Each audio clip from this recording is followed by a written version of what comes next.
I'm a naturopathic doctor. I've been in practice since 2006. A bulk of my interests and a bulk of the patients that I deal with is in the area of mental health and mood disorders and attention disorders.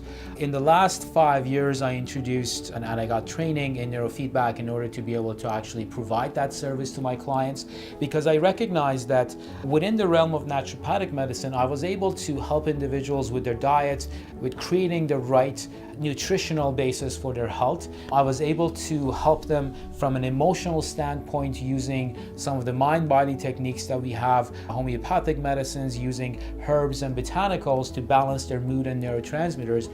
But when it came to cognitive training, there was a missing part. So I brought neurofeedback into the practice in order to be able to address all the 3 levels of health, which is the physiology of health, the physiology of neurotransmitters, the emotional aspects of health, the feelings of it, and then the cognitive ability of the brain in order to be used as an organ of executive function. Neurofeedback is the idea of giving real-time feedback about the activity of the brain in a visual and in an auditory way so that the brain can learn from that.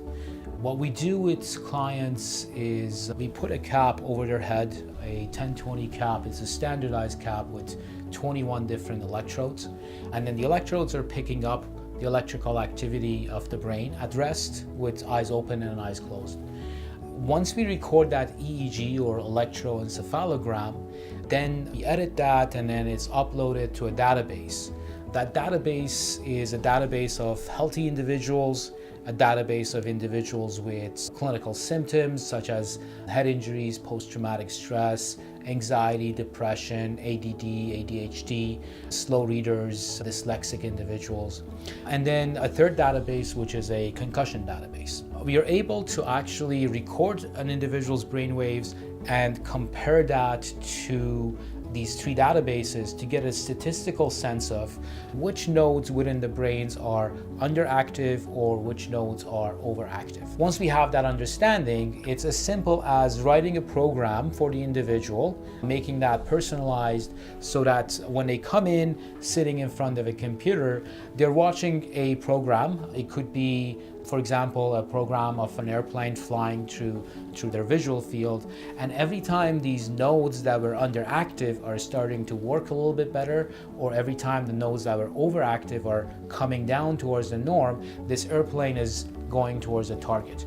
And every time that these nodes, brain nodes, are deviant or they're not working properly, the airplane starts steering away. So in a way, in a real time, you're able to see what your brain, what your neurons are doing. Therefore, we're giving a feedback about neuronal activity. And as you get this feedback, you're able to manipulate your brain. It's almost like using your brain as a joystick and enhancing and exercising those nodes so that they become more in tune with their normal activity.